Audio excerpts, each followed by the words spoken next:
on 7. My name is Renata Samoskad. What? Renata Samoskad.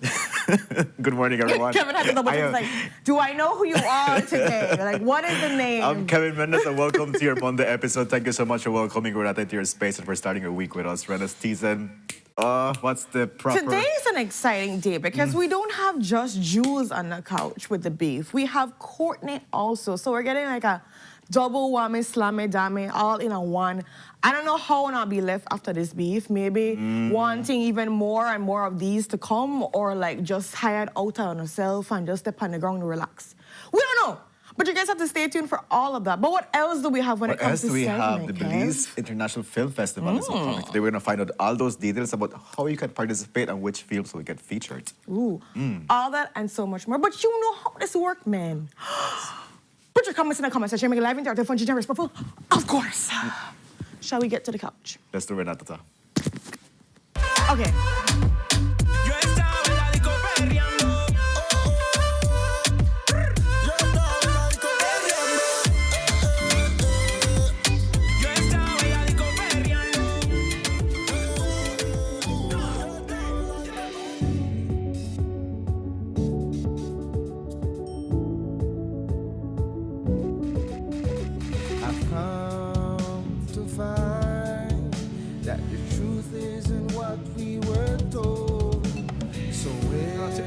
Sunup. Seek the answer that's worth looking for today.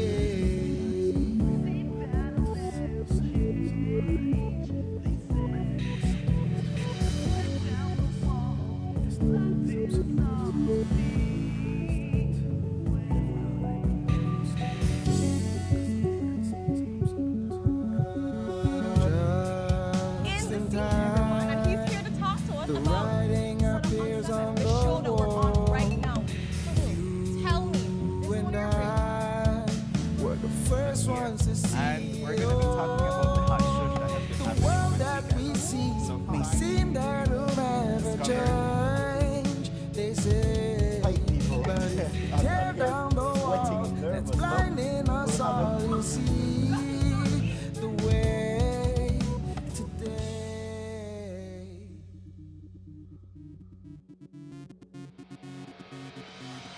A place to call your home, a place where you can grow.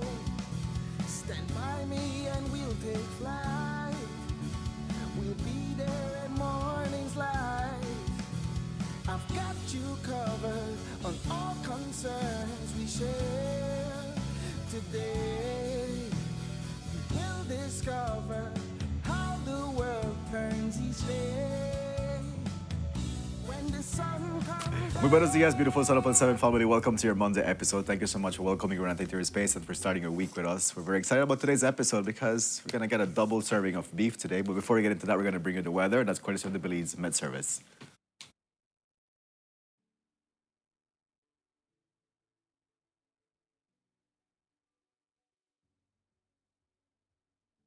A moderate east to northeasterly airflow prevails. The 24-hour forecast for Belize and her coastal waters calls for sunny skies today with cloudy intervals, and high temperatures today are expected to reach 86 degrees Fahrenheit along the coast, to 91 inland and 78 over the mountains. Tonight, the skies will be partly cloudy with low temperatures of 78 along coastal areas to 70 inland and 64 in the higher elevations. A few morning showers will develop mainly along coastal areas. Thereafter, showers will become isolated. The wind will blow from the east to northeast at 10 to 20 knots, and the sea state will be choppy. High tide will occur at 7:23 this morning, a low at 1:13 in the afternoon, and a high at 7:18 tonight, and a low at 1:55 tomorrow morning. The sun rose at 5:38 this morning and will set at 8 minutes past 6. The moon set at 2:45 this afternoon and rise at 3:29 a.m. The outlook for Tuesday and Tuesday night is for partly cloudy skies, and showers will be generally isolated except for a few morning showers over the south. In the sargassum forecast, significant amounts of sargassum are expected to continue impacting coastal destinations during the next few days. And in the fire forecast, the risk for forest and brush fires will continue to be low to moderate through to Tuesday. And that concludes your morning forecast that was prepared here at the National Meteorological Service.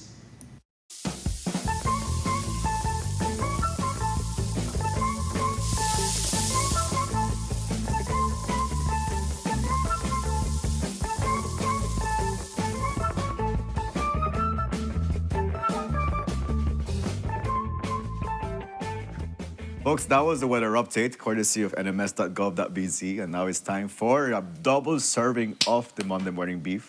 Jules and Courtney Menzies on the couch You today. smell brighter when you have Courtney to help you. You don't know how relieved I feel. You feel relieved? We got big beef and we got baby beef.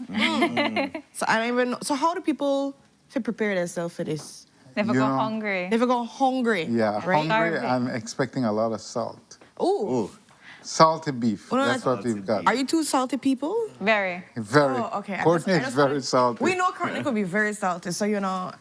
So I asked Courtney if she would be so kind as to join us to speak about the first subject. Well, she can speak about all along with me, but the first subject on which has to do with women's reproductive health. And being a woman and a very smart one, a very informed one, she is eminently capable of speaking about this odious issue of a prescription for contraceptives. It has caused a great furor and an uproar in our society. And the reason being that it creates a disproportionate impact on marginalized sections of the women are already a marginalized group, and it creates a disproportionate impact on them. When Belize has one of the highest adolescent birth rates in the region, Second highest. Second highest. In the region. So that is the problem. Let's start with the problem. Okay. And how are you going to address the problem? But instead, they have sent us top-down press releases. We are the state. The issue, one statement on Facebook of all things. Yes. No press release, no engagement with the media, just see it up on Facebook. If you see it, you see it. If you don't see it, well, tough tomatoes. So And that that was was their first. Thursday. Yeah. Thursday night. Yeah.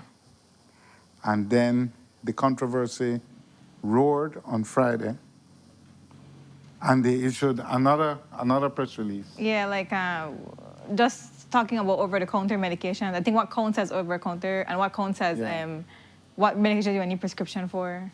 No press release has brought out any data. They talk about symptoms. They talk about people falling ill. Where is the data? Let us start with data. Don't insult us like the Prime Minister does every time he talks about fuel, so much revenue we give up. Let's talk about the data. These things are creating a scare. He said, well, if you take this without prescription, so and so going to happen to you. All right, okay. Where is the data? Where is this thing happening? How many Belizeans has this happened to? How do we treat that problem? The only data I have is 56 per 1,000 girls between the age of 15 and 19 are going to have a child in this country. The numbers are going up. I think we have the statistics, guys. It went sharply down since 2018. And you can see since 2021 it's climbing. That is the problem. Talk to me about the problem. Talk to me about data. Don't talk to me about what literature says. Talk to me about the problem and the data, and how are we going to address that problem? Where's the data for what only they talk about?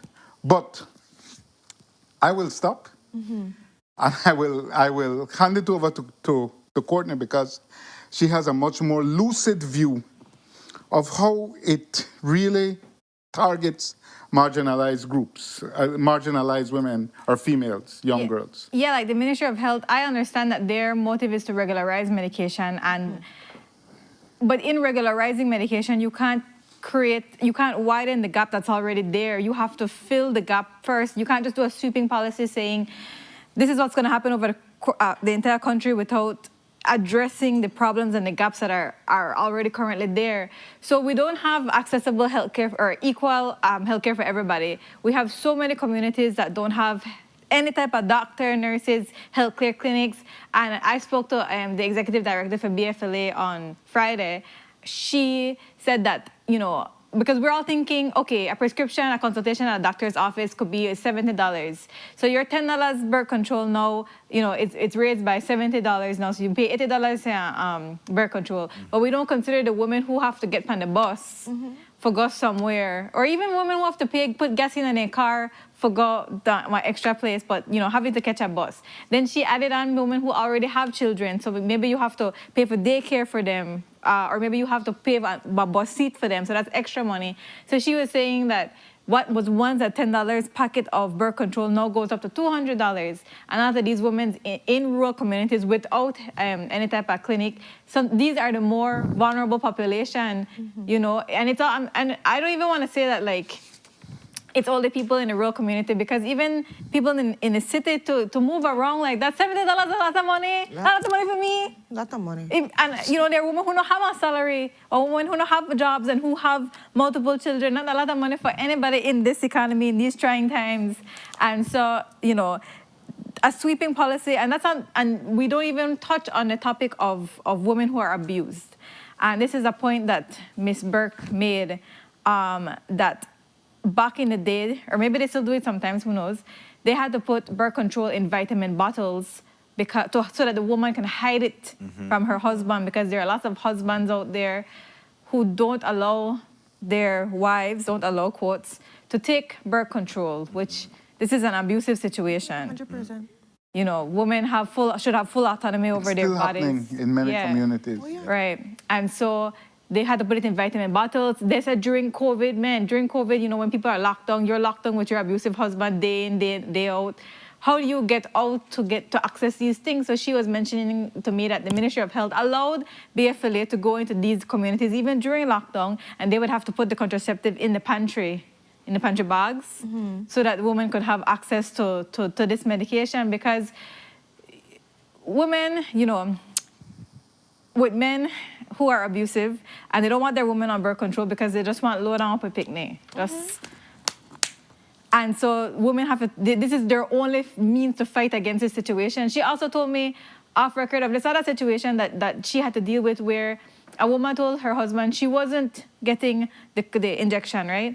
But she came to the BFLA to get her shot, and that hurt. Like the shot itself, like the way it works in your muscles, it aches, so you get a sore spot. When she went home, her husband started punching upon all over her body for find what part the injection site there. And she just had to stand up there and try not flinch, because she doesn't want her husband to know. So you don't even consider these women, these more vulnerable women. But even aside from all of that, I don't think you have to consider all women, even women who have full autonomy and who, aren't in these situations. You still have to consider them. You have to consider women who suffer from PCOS. And I know lots of women. What's PCOS? Polycystic ovarian syndrome, which is very common, super common. I know multiple women with PCOS. Hold on to. There's a lot. And it's so understudied, it's so undertreated, because I don't think we should be treating all of these things with birth control. Fine, but there's no other means, because the woman's health is so it's not taken seriously. So there's not like people studying PCOS, no matter how prevalent it is in women. There's not a lot of people there's more people studying male pattern baldness than there is people studying PCOS. And so I know lots of women who started taking birth control even before they started having sex, because just to manage those symptoms, or manage really bad PMSing, or really bad period symptoms, cramps and all of these things, acne. People take birth control for all different kinds of reasons, and that's why it's healthcare. And so when you make a sweeping policy like this, you completely just change the lives of all these women who depend on this birth control. And one of the main defenses has been that, well, it's the law. We're just enacting the law. Listen, understand. the majority, the super majority of Belizean laws are colonialistic in nature. And so colonialistic in nature means that they are power-based. It's based on who has the power. But it is also, it affects the most marginalized people the most. It doesn't care about them. These laws consider them of no consequence. What is a girl to do? An underage person who has unprotected sex and realizes that if she does not do something urgently, immediately, her life is done. Her life, you know, I mean, she'll continue to live, but I'm just saying the life that she planned, the life of education, the life of going to work, having an orderly family situation, goes immediately downhill. So she needs to access the morning after Plan B pill. But you need a prescription. Well, how long it take? Because it's called the morning after for a reason. Yeah. Exactly. Yeah. So, you know, I am a very cynical person. I will concede that. But when I see things, and it is you who opened my eyes to this, Mr. Mendes, when you see things that increase the volume of doctor visits, you wonder if it is being monetized. We have, everybody praises NHI, it's free health care for those who need it most, okay. But it is not free. Yeah. Those clinics are charging the NHI program. And how do they charge? Based on consults, based on number of persons seen. If you drive up the number of persons seen, you drive up the revenue. So we have to watch it from that perspective. All over the world, healthcare is being monetized by volume so that people, so that providers can make more money off poor people, or using poor people as a metric. And in any system, when you treat the poor and marginalized, you can charge more to the public health care. That's how it works in education as well. Right. Then the part will get me vexed. So this away, get The me part that vexed. get you vexed. You were not I thought we already I heard was the gonna part. get you, but don't vex No, her, but, okay, fine. Get more vexed. No, vex these are like vex the her. fuel to the fire. Vex her, all right. I don't say them issue this statement on Facebook. Then, of course, you issue a statement on Facebook. No most the media will ask for interview. This is not your first rodeo. You, the MOHW that's there, the people that's there, then the in for 2020 or maybe whatever. Then the in for a long time. You know how it works. You issue a press release, the media asks for interview. Because we don't want to hear no press release, especially upon such an important topic, such an important update in women's reproductive health. You will issue a Facebook post. Fine. Give an interview, put somebody there who is available on bright and early 9 o'clock Friday morning, Zoom link, whatever, in person, whatever means it is. Put somebody there for give an interview. No, people reach out to Dr. Diaz. She not available Friday. So who available? Nobody. CEO not give no interview. And we asked like... Minister was out of the country. Minister out of the country. Nobody. You were making sweeping policy changes that will affect hundreds of thousands of women, but you have nobody there for actually answer the questions. And what annoys me as well with all of these ministries is that they put out a press release. We are run with what information that we have, the limited information that we have. We are run with it, and then you are here and issue next press release. We say, oh, Channel 7, they said this, that. But how are we supposed to know if you know to give if you're saying that there's clarifications to be made, then make the clarification so that we could run a full story. And this is what I had to go off and then the media health chatter we have, because 3 days of confusion. You have Friday, Saturday, Sunday where nobody know where to go on. Confused. No, if I could go, can I go? Let's say my packet run out Friday, can I go to the pharmacy Saturday, go get one? Or I need to go to the doctor, wait till Monday for go to the doctor for get my prescription, right? 3 days of confusion, and then they'll come and say, well, interview Monday. Well, we have to see what they say. No, because like people, they watch and then wait to see what Ministry of Health and say. And I will But say, go Minister ahead. Bernard. Minister Bernard. It should have... Facebook. Facebook statement, yes, long words, just words. Words that mean nothing, that just circling the atmosphere. I think we have the statement from the minister, very long. Very long. They said nothing. He just said that he has taken note of the public discussion and that their priority will always be the health and safety.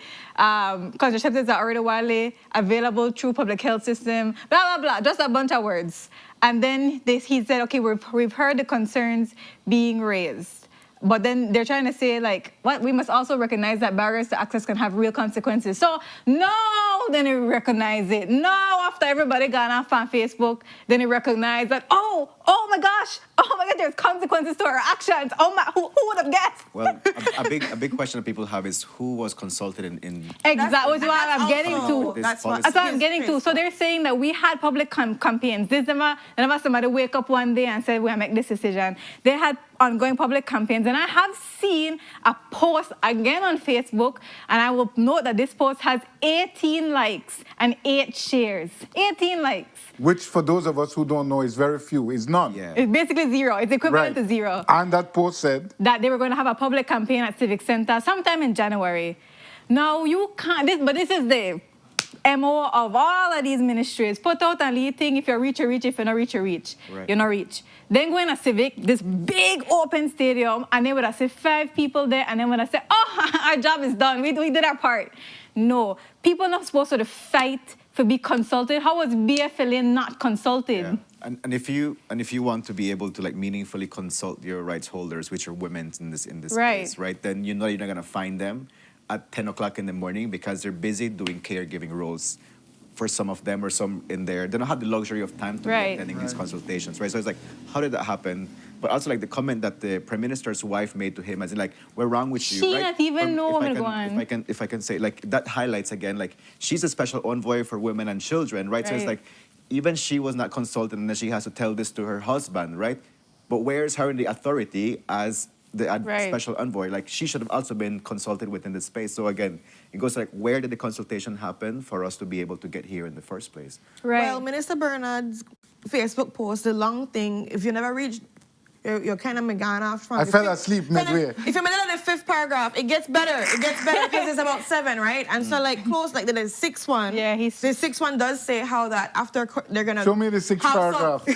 Jules wanted the 6th And it's like the Bible. And the 6th one says, with this in mind, the Ministry of Health and Wellness will have further consultation and therefore carefully reviewing our policies to ensure that what is already happening in Belize is guided by clear standards, proper screening, and sound medical advice. So it seems here, but not again, the 6th paragraph, second to last Yeah, one. we showed it just now. Or 4th to last. Yeah, but me not done it. Why you never do this from the start? Why we have to wait till all of this don't happen, confusion don't happen, people don't vex, all of this to go on for you say, oh, we are look on it again. Do it properly the first time. How they expect me have to go to market 2 times? Why we have to go through this every single time? But something is fractured in the discourse between the authorities and the people. The press is the intermediary. When you're doing these things in a rational information landscape, which this government has disrupted and destroyed deliberately. Deliberately disrupted and destroyed rational communication logic. You have a press conference, you say, this is what we'll do. We are going to use the press to communicate to the people. No. We are going to dismediate because we don't need the press. We, that John Briceño, we have talk shows with our ministers. Hello, let me stop. I'm just saying, our Prime Minister is not a talk show host. He's pretending to be an influencer. He needs help, urgent. But infantilization aside, my point is, you call the press, you say, this is what we are going to do. This is how the public is made aware, not through a Facebook post with, give me the statistic again. 18 likes, 8 shares. That is not a genuine engagement. And, you know, Dr. Marcelo Caye, one of the most experienced obstetricians and gynecologists in Belize, also made a statement yesterday. Okay. We have that, guys. Okay. But he calls it regulatory overkill. Overkill regulation. Yes, oral contraceptive has serious complications when there are comorbidities, but And Courtney, you read this post. Yeah, so he said that majority of the females requesting the oral contraceptives are in their 20s and 30s and they're not at high risk. And so he's saying that the data shows that 90% of females can take oral contraceptives with minimal risk. He then suggests that if you're going to have a prescription policy, do it for women over 40 who are more at risk of these comorbidities. But again, the data, like he has this data, but it's not, there's no, I mean, I know a lot of women taking birth control. And I don't want to say just because nobody I know suffer means that nobody knows suffer ever. But it's just so minimal that it... But pregnancy has risks. Exactly. So let's look at both things. Yeah. Right? Pregnancy has risks. I am educated on this very often. We're very by the- anti-pregnancy by the in the very wise newsroom. women in my office. So pregnancy has risks. Contraceptives have risks. What is the data? Right. How many women are suffering from contraceptive overdose? Imagine something, I'm saying something ridiculous. Boy, she OD pan contraceptives. It's not something that gets you high. Right? Yeah. Come on, man. Let's have adult conversations. No, and definitely. we have to look at people with all chronic diseases because it affects all of them. Diabetes, asthma, Yeah. all of them now need prescriptions, Yeah. right? High blood pressure, hypertension, all of them now need prescriptions. And remember this, poor people can't buy 4 months of meds.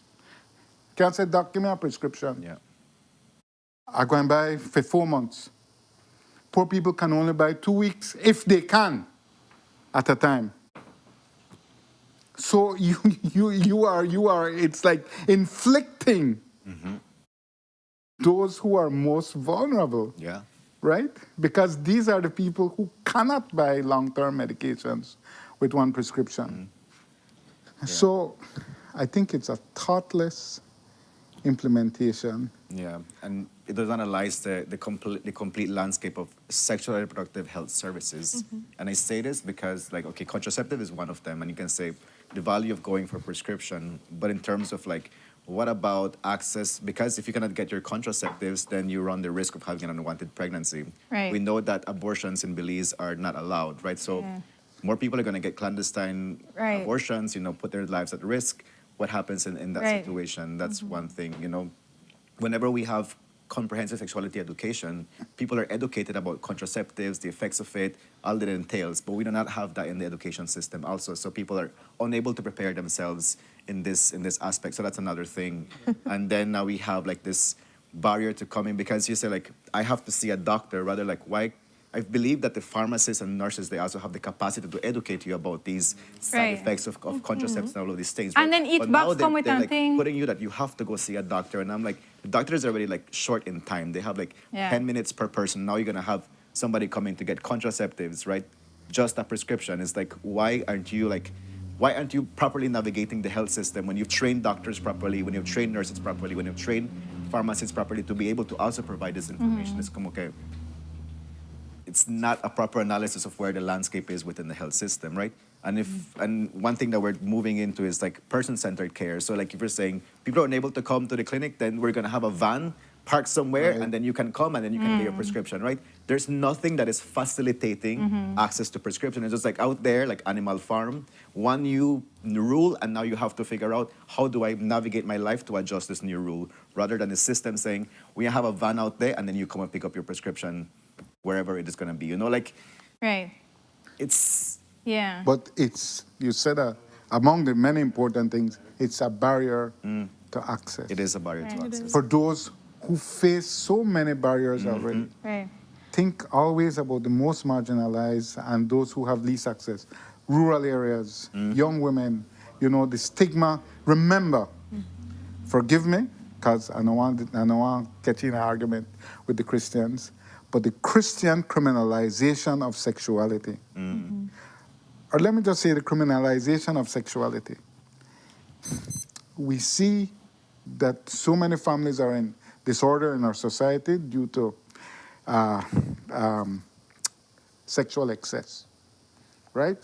Men having many children all over the place, not having structured homes, etc.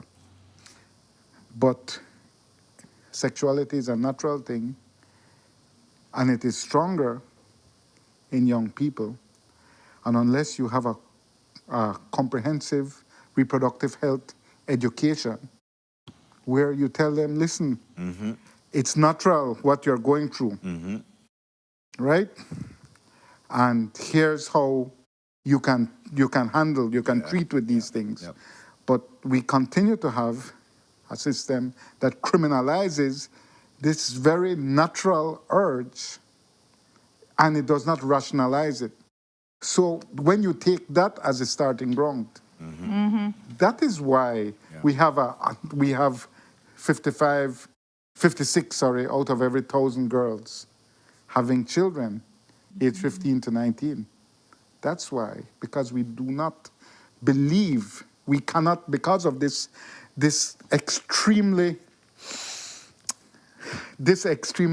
backward church-state education. Yeah. Right. We cannot embrace, listen, sex is natural.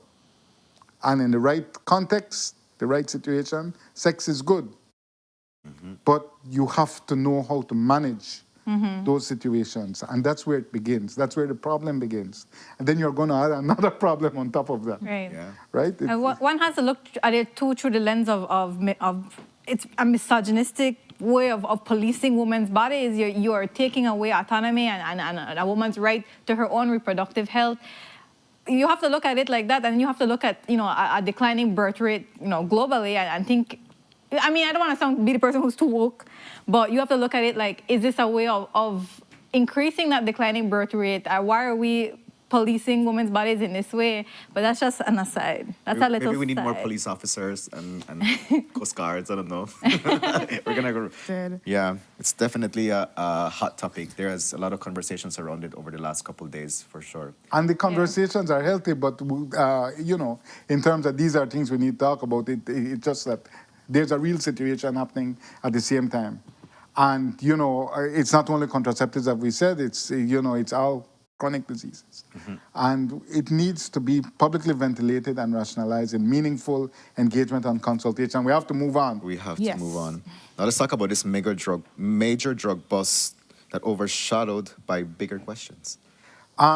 So there was a very successful joint law enforcement operation, police, Coast Guard, and BDF. Very successful operation on Friday. My congratulations to the law enforcement. They caught a plane and they caught the drug cargo with 1,200 pounds, 1,200 pounds of cocaine, 550 kilos. I just have to send in a picture of the cocaine. Sorry, I forgot to do that. But my point is that, our guys, it's on our Facebook page. So, but at 6:14 p.m. on Friday, this plane landed, and the two pilots were caught, two Belizeans were caught in the, show me the map again, guys. So that happened in the Newland area of Orange Walk, of the Corozal district. And I apologize, it's the only area in the country where Belize goes right into Corozal. So the Newland area of the Corozal district. And they caught the plane, they caught the cargo. Are we able to bring up the picture of the cargo? Thanks. They got the plane, got the cargo. This is rare, and the pilots. And two Belizeans who are working with them. Wow. Great success, you can see the cocaine there. Yeah. Great law enforcement success. They were assisted by Mexican air assets. Now, we need to know the circumstances, because earlier in the day, I understand that it's a customs team that found this vehicle near the Bomba dock, right? The Bomba extends all the way out to the sea. And there was a satellite radio, or a satellite phone, a pistol, and 9 canisters of aviation fuel that I'm told by experts, that type of blue fuel is the type used in those single-engine Cessnas, Okay. right? So there is, now we need to understand what are the circumstances under which this vehicle was set on fire and all the contents burnt. Wow. Now, this is information. So customs was on contraband patrol in the area, we're told. I don't know it as a high contraband area, but I'm not a all-knowing expert. Though I have been criticized of being a sabelo todo. Soy sabelo nada.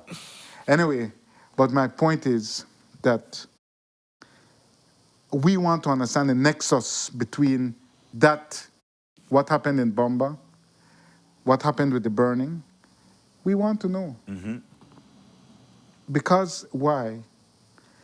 The collaborators in drug landings always include people with access to aviation fuel. It's not everybody who can get AV gas, as it's called. And we also want to know if law enforcement was involved. Law enforcement in 95% of drug plane landings, by my experience, is somehow involved. So we want to know. So now we face today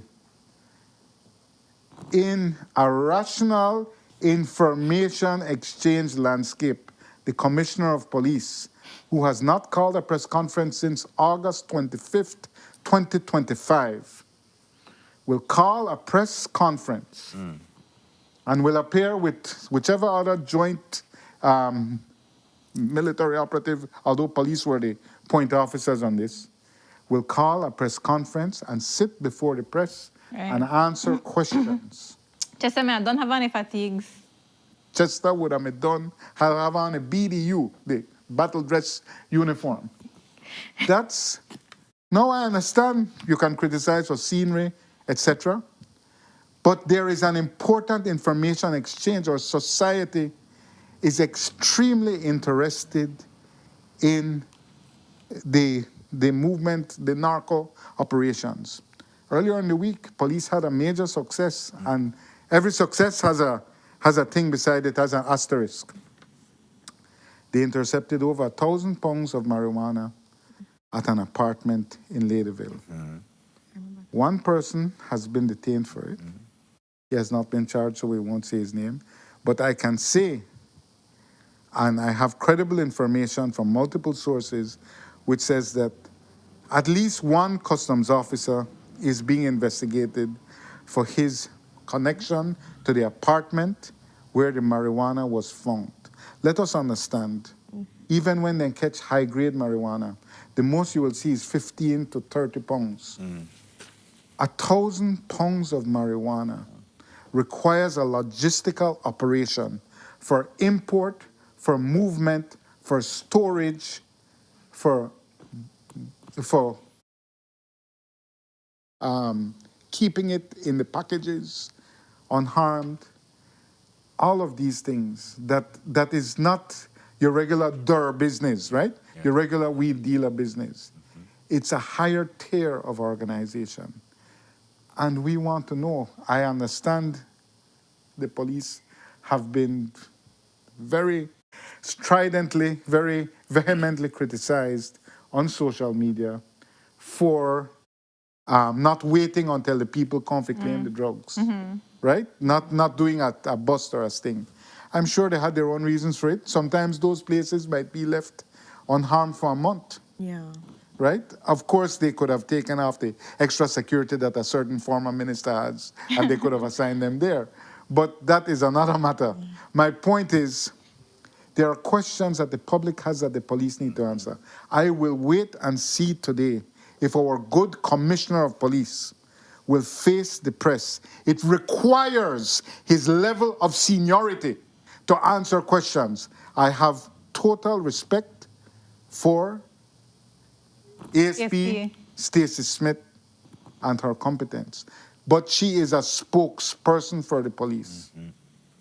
At this time, with this level of bust, where you successfully caught over 1,000 pounds of cocaine, where days before you caught over 1,000 pounds of marijuana, and there are questions about the burning vehicle regarding the cocaine. Yeah. There are questions about the timing of the arrest for the marijuana.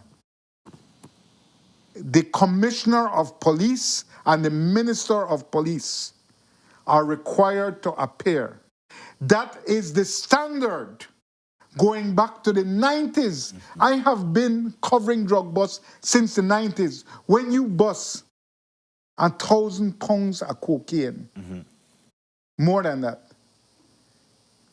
the minister appears, the commissioner appears. It's a reason for celebration. And this, I will stress, is a rare success in terms of where you get the hat trick, the trifecta. You get the drugs, you get the plane, you get the pilot and his collaborators, his on-the-ground collaborators. Brilliant. But you got to own it. You got to say it with your chest. You can't send out Stacey today. The commissioner of police, and we have not yet been advised that there is a press conference, Courtney, but the commissioner of police needs to appear to explain this great success and address the unanswered questions. Yeah. Right. So we will wait and see on that. Let's see. That happens today. But as Courtney knows, there has been a pattern, a big change from when Chester was. Yeah. Yeah, Chester, you know, you go text he today, right now, he say, show up that Raccoon Street 3 o'clock. Not only that, when the drugs were being brought in for storage, he ain't call you. Right? Now, yes, you can complain about scenery, but this is a part of public accountability. The public not only wants to know, the public needs to know. Because so much of the violence and insecurity in our society is driven by narcotics. So the public needs to know. An informed public is a safe public. Right? People in Lord's Bank want to know what kind of drug operation was being warehoused in their community. What risks were they facing? The commissioner of police and or the minister need to address. And in that regard, the minister of police also needs to address the Caye Caulker situation. Let us look at this. The Central American Bank for Development, CABE, has funded many tens of $millions project to rehabilitate and upgrade, a security project to rehabilitate and upgrade police stations across the country. The UDP failed at it, they couldn't implement it. Terrible. The great PUP has saved the project. Amen. Wonderful. However, first, why did work at the Caye Caulker police station stop? Victor, we have the pictures from Friday. Why did work at the Caye Caulker police station stop? Second, is it true, and I know it to be true, that conversations are on the way for the government to take that property, which is on the beach? Victor, let's see the pictures, which is on the beach in Caye Caulker. To flip that property, this is on the beachfront, this is prime real estate.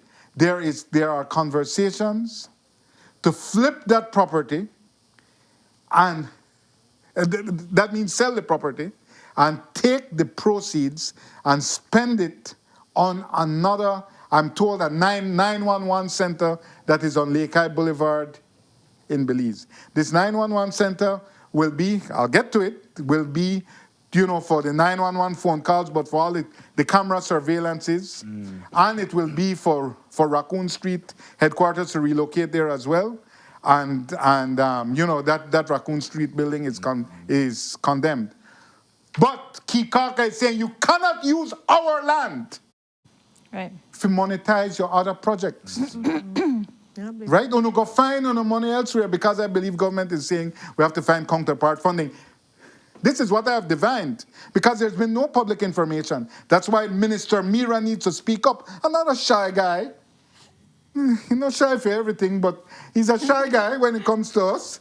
My point is, this is what the government doesn't understand. They see that as Crown's land. That's for the king. Show the land again, Vic. That is Crown land. That's what the government sees. But the community is telling them the history of this land is, how that became Crown's land is, before Caye Caulker was the jewel of Belizean tourism. The second brightest jewel behind San Pedro and before Placencia, sorry. The second brightest jewel in our constellation. Before that, there was a community member who owned that land, and say, you know what, for the safety of our community, make we donate this land Okay. to the government. This was another era, before every square inch on Caye Caulker was worth $100. A community member gave it to the government. So now the government is saying, how want to talk about communal land? This is the king's land. The king, my backside, brother. We don't need to consult them people. There's been no consultation. The work stopped. Where is the consultation? The village council does not know. This is the problem. Top down. We will send the press release. We will do this. Send the press release. Make a post. We do not engage with the lowly subjects. Well, no better compound a knee.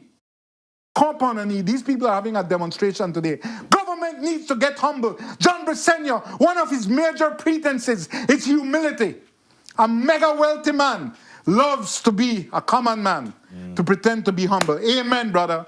It's working. Great act. I respect it.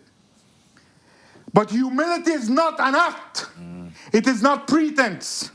A song like how to preach from the Bible. But it is deeds. My point is, you gotta consult them people, Breds. Right. Yeah. You can't just stop work and then say, well, we are flip it and for the king.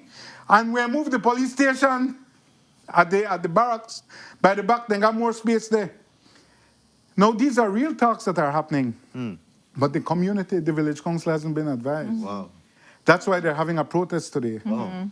At 2 o'clock. 2 o'clock, a protest Yeah. at Caye Caulker. Yeah. Wow. Yeah. So, and we'll have coverage of it on the news, but, you know, it's a very concerning thing, but what is consistent is the same thing that happens with the contraceptives. Here's the policy, here's what we're going to do, and we'll dictate it top down. Yeah. Then There's it takes nothing- some kind of backlash, and that's when they say, oh, and they go run back. But if no backlash, they just continue with it. But they wait till all these people start speak out, then they'll be like, oh, we never know. always the Oh, trend my with them. bad. Oh, sorry. We don't want to hear that, brother. Move on. Yes, good. Quickly, because we're out of time. 2 minute speed bump. Too many speed bumps, too many traffic lights. I'm going to say it here today. Fuel is at a record high in this country, $15 a gallon virtually. Let me tell the MIDH and the Belize City Council, traffic lights and speed bumps burn fuel. If you check the great internet, 37% more fuel is burned when a vehicle has to come to a complete stop. The greatest amount of fuel. Let me educate the great, the brilliant Julius Espat, Victor Espat, Evandale Moody. They are all Mensa Society members, 140 plus, you know. The smartest guys in the room.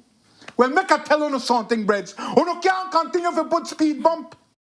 It's an illusion of safety, and it burns more fuel because the vehicle, to move a vehicle, and I don't know rules of thermodynamics, but to move a vehicle that weighs 5,000 or 2,500 pounds, it burns the most energy to start moving it.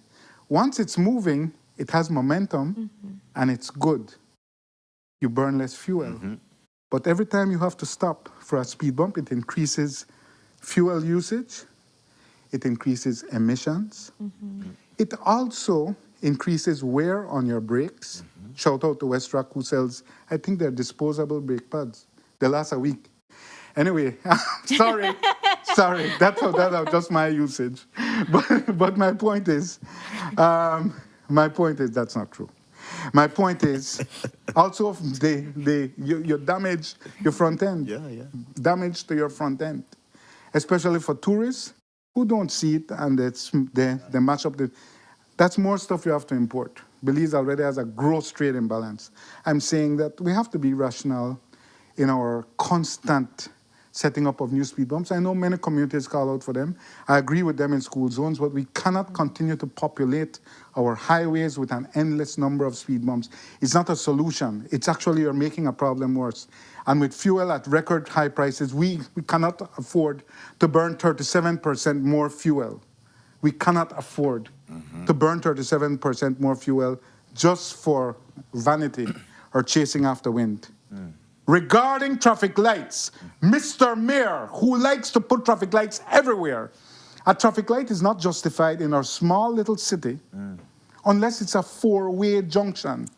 That one Central Central American American Boulevard. mess. We'll get to that. Central American Boulevard, amen, four-way junction. Douglas Jones Street, amen, four-way junction. Vernon Street and East Collette Canal is not a four-way junction.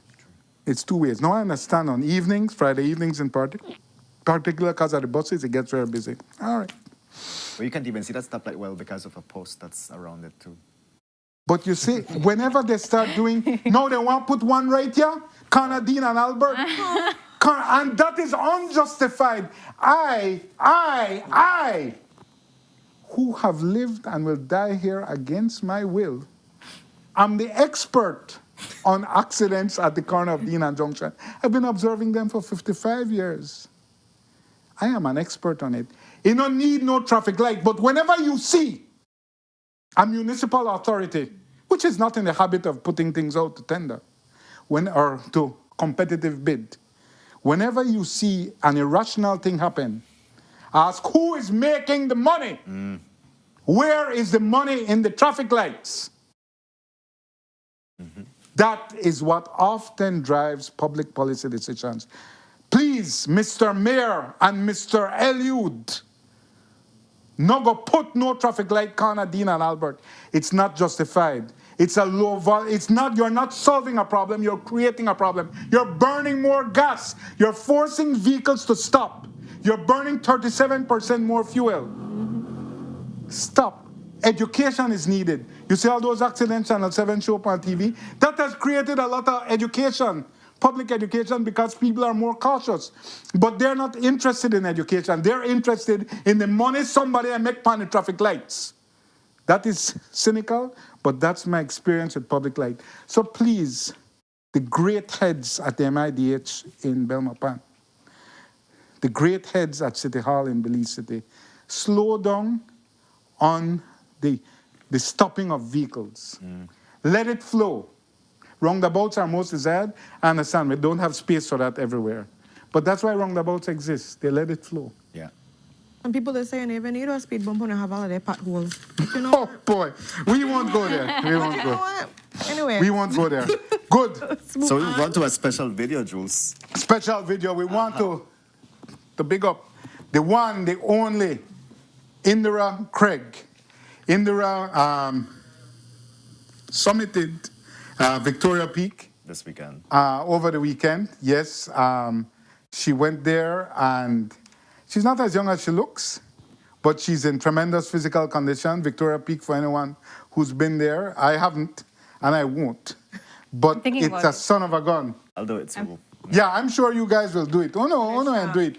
Feel free to tell me. But Vic, hold on, bring back the thing. Let's. Are we able to play it with the audio? She recorded this just a few steps from the summit. Can we play it with the audio? Yeah. Okay. Good. Go ahead. Roll it.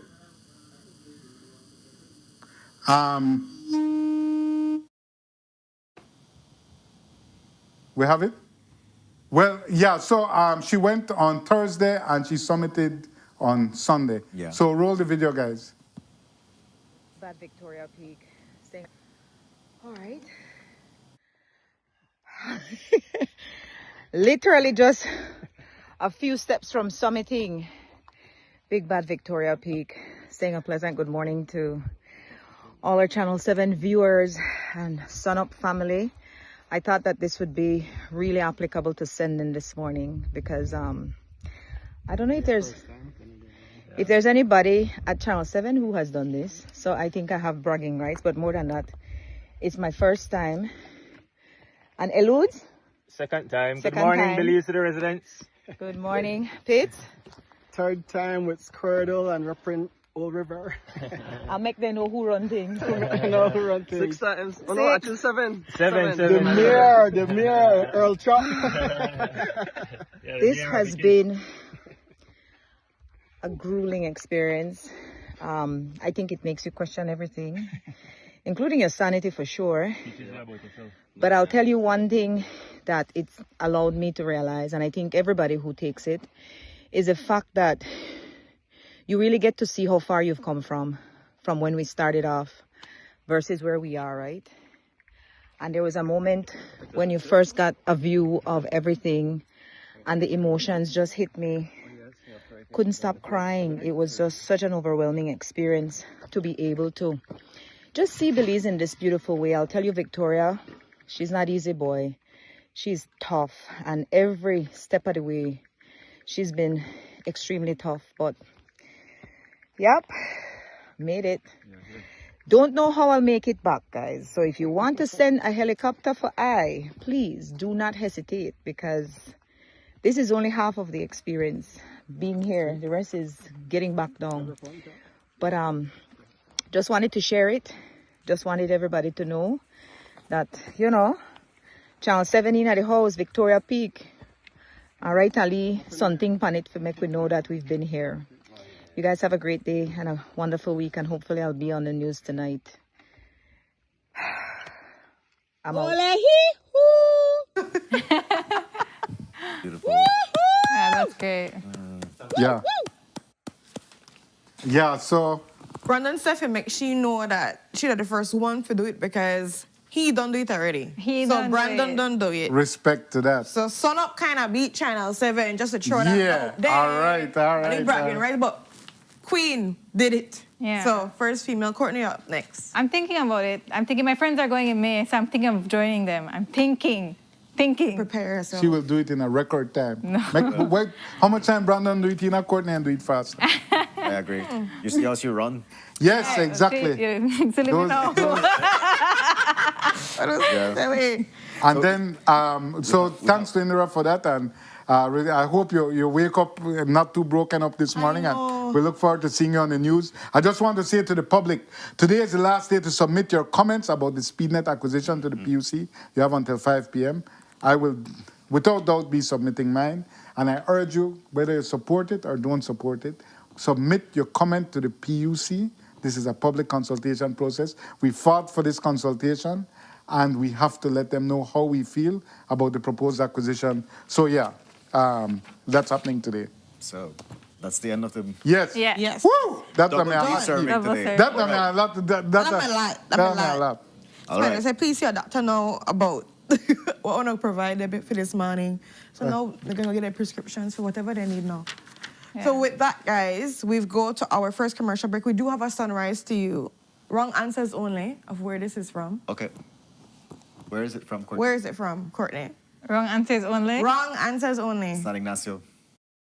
No. No. Good, The good water job. to still. But that's a wrong answer, yeah? Yeah. Toledo? No. Okay. Jules? That has to be a place within the Belize district. Mm-hmm. That's all I'll say. Belize district, I would say. I know where it is. Where is it? I think. Where is it? No, this is the right answer. No, I'm not going to be right. No, I don't. No, say the right answer. Okay. Is that the lagoon by what's the place called? Las Lagos? Yes, good job. Been there many Gets her times. wrong. She gets her wrong. Gets That around, man. yeah. And this is submitted by Sandy Paris. So thank you so much, Sandy, for sending in a submission. And Courtney getting it wrong and right. So with that, we're going to go to our first commercial break and we'll be right back. Stay tuned. Yeah.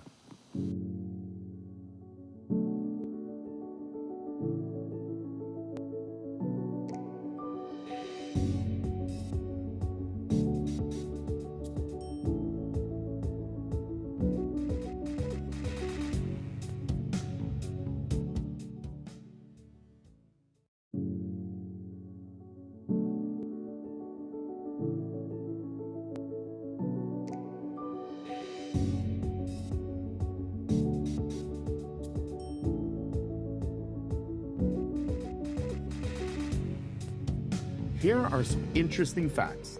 Did you know the national ID is a unique number that connects your record across ministries? Trusted proof of identity. A tool to access public service faster. A gateway to digital government services. And a way to eliminate online fraud and identity theft. The Belize National ID.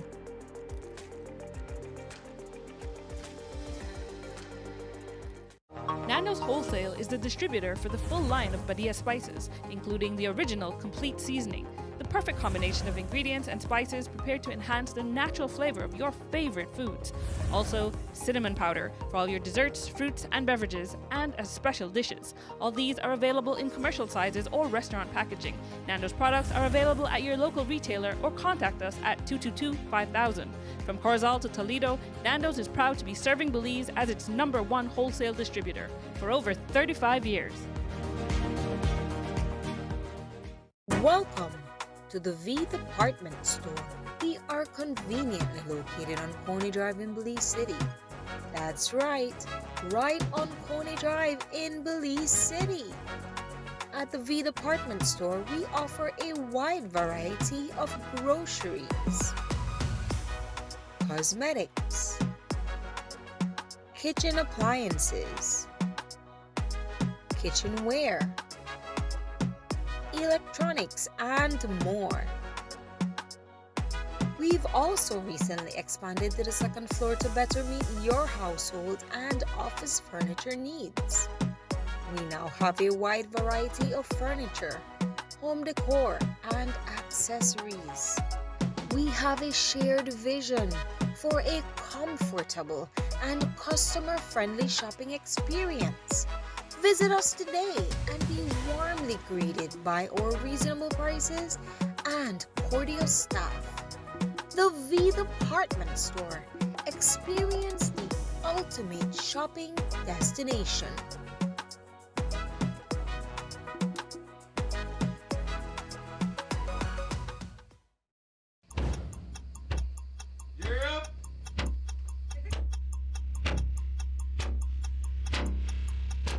These charter mints aren't from We're navigating along the coast. This morning, the 2023 in the...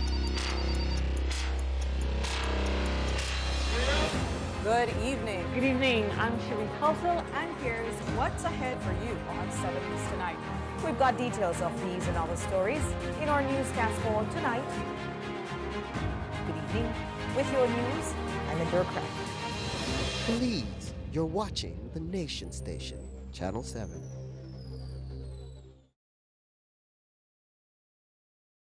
Wake up to positivity and inspiration. It's a fresh and diverse twist on your mornings. Tune in to Sunup on 7 every weekday morning at 6:30 a.m. right here on your Nation Station, Channel 7. It's the morning show you don't want to miss.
Muy buenos dias, beautiful Sunup on 7 family. Welcome back to your Monday episode. Just before the commercial break, we had a great double serving of beef. Jules and Baby Beef joining us on couch. If you missed that conversation, you can always go back and watch our Facebook recorded live to know what topics that Jules covered today.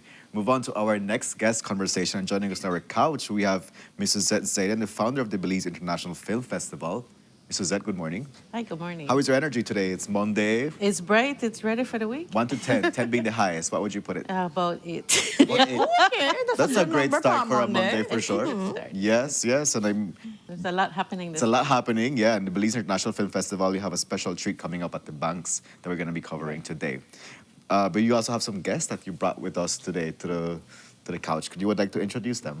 Sure. On screen with me is Dr. Yao Ramazar. He is a senior lecturer at the University of West Indies, St. Augustine campus for the film degree program. In fact, he has been running that program for a while. He just recently stepped back a bit, but he was the head of that program.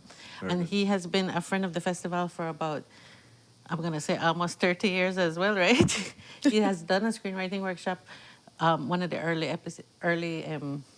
editions, like 2004.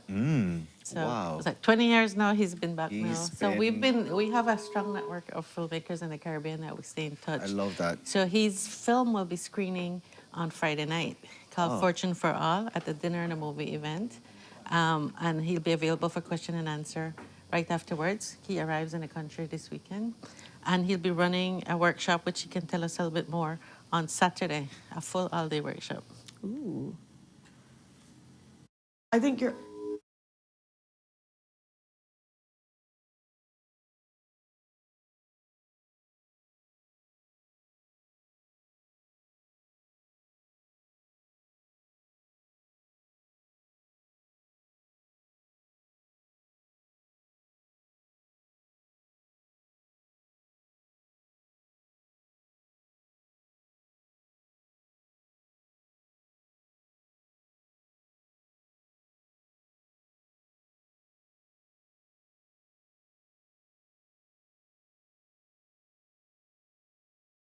Director, University of Belize, and also by the Yomi Habet Marketing.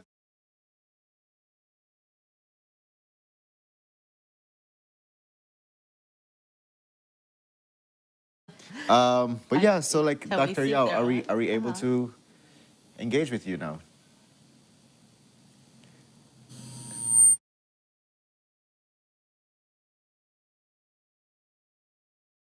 While we get that worked out in the background, let's continue the conversation with you, Ms. Suzette. Sure.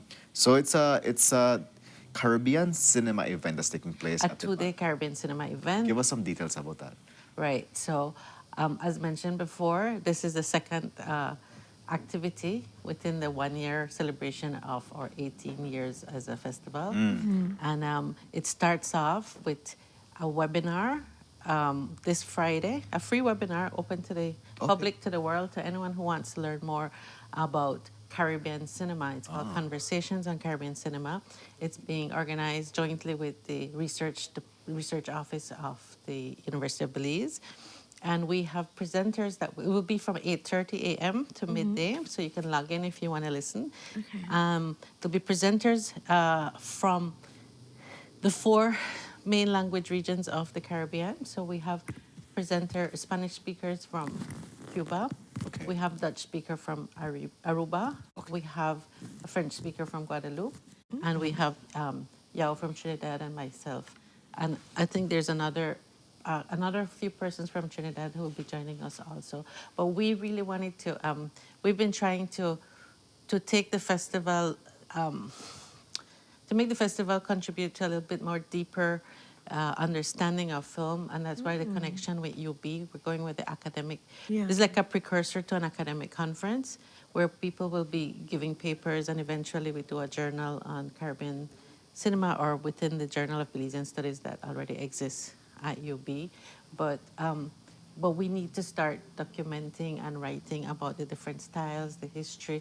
And so that's what's going to happen. We're all going to have these presenters speak for about 15 minutes each, and then the public can participate in the discussion, question and answer. Love it. So after that session ends in the morning, we prepare in the night for our dinner and a movie event with a partnership with this is Diomni Habet. Yeah. Hi, Diomni. Hey, Demi, can you hear us? No. And She can hear us, but we cannot hear I think we're still Diomni. not being able to hear you because I don't know if, I think you're muted still or unmute. Well, it wouldn't be them. Yeah. Couldn't all be going wrong with the mute. Might be some stuff. But I will say your spiel for you, Diomne. So the Belize Collection has been very gracious in partnering with the festival this year, and hopefully for a few more years afterwards. They are our venue partner. They're also very interested in culture. And so they support the arts in many different areas. So for them, we are the film sector. They already do painting, I think, and music and different organizations they work with. So in this instance, we have partnered on a short screenplay competition that I spoke to you guys about some time back, which is ongoing. And one of the rules on that one, I don't know if you guys have the footage, but I had sent it in, that the writers have to use either the banks as a jungle location or the lodge at Jaguar Reef as a beach location. And so in support of that competition, we decided to put together a screenwriting workshop on Saturday at the banks. Okay. And so it's which is what Dr. Ramazar will be teaching. It's 6 full hours modules. It's from 9 a.m. until 4 p.m. It's pretty much a master class in screenwriting. And it will include a trip around the locations at the bank so that the writers get the inspiration, get inspired by the gorgeous scenery and all that lush. This is a clip from our last event, our dinner and a movie event that we had at Omaya in November. And now we're going to do it at the banks. Very well. So there's still time to get tickets. You can click on our Facebook page and or the banks and call the number that you see there. And we let you know there's a dinner and a movie on the Friday night and one on the Saturday night. Saturday night will be a collection of short films from around the Caribbean. Right. And it will feature our very own Javon Blancaneau's film that's out right now called Ocean Gardens. Yeah. So he will be there to present his animation film on behalf of Belize at that selection of films, and also be available for question and answer session. Okay. And How can so- people participate at the banks? Like you said, like contact the banks and make the arrangements, or do you have like a contact information, particularly to call, make any reservations to participate? If they go on the Facebook page, at the Banks Resort or at the film festival, Belize International Film Festival, you will see a number right above the ad that says for reservations. There's a single number. It's reservations number for the Belize collection, and they will direct you with any queries that you have, whether it's for tickets, whether you want to book at the hotel, whether you want to go for a tour, whether you just want to come by. So they will. So there's one central number, and then you can call and. Very well. Right, and you can just message us as well on the Facebook page. It's just easiest for us to do it that way because there's so much information we want to share with you. Yeah. It's and we've had a lot of people sign up for the competition. For us, a lot. It's been at least 25 people have, that's a great number. sent in intent that they will be submitting, and we've had quite a few sign up for the workshop as well. So we're looking. So that's a day thing. So if you're not able to spend the night. And you just want to go and learn and take it. It's a Saturday. You want to take advantage of the workshop. You can come for the day, and that's part of our educational component. I love it. The public service component is the webinar, which is education and available community involvement. And for persons that are listening right now and they want to get more information on Friday and Saturday, where can they go to be able to get that? Or maybe ask questions and figure out themselves? They can contact us at the Belize International Film Festival Facebook. And we have several of our team that answer the questions on that we can reach out and they can contact us. We will phone them if they need to get a call in. And but mostly they send us the emails. The contact information is there. You can write belizeifsubmissions@gmail.com. It's just a very long email. I don't know if they'll remember that. So just go to Belize International Film Festival on Facebook and send us a message and we will be in touch with you. Excellent. So persons can definitely be able to do that. And again, Friday, it starts what time? It starts at 6 p.m. in the night. The morning session, the webinar that's online, that's at 8:30 until noon.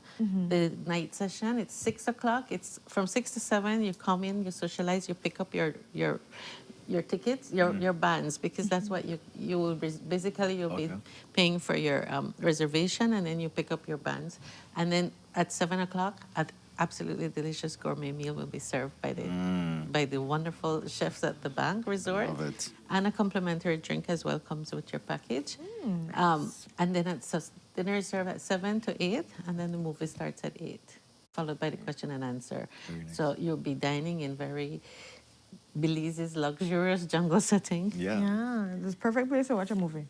I agree. And enjoy fully. And then you get to network and mingle and see also for other persons. So I think it's a really good package for them. And then, of course, Saturday, we have on the full-blown, script writing, getting all of it. He's trying. He's trying once again to see if we can get the audio. I'm sorry. Yeah. I'm on. Can you hear me? But yeah, so we're hoping people come. There's a package deal of 300 if you want to do everything. Oh, Very well. perfect. Okay. Perfect. And it's best for them to make those reservations ASAP, no? Of course. Yeah. Of course. It would be nice for them to make it now, but we know how the Belizean public is. We figured they'll all show up on Wednesday. Yeah. Wednesday or Thursday. One last minute thing. Let's try one more time again to see if we can get Dr. Ramazar into the conversation. Can you hear us? I can hear you very clearly. Can you hear me?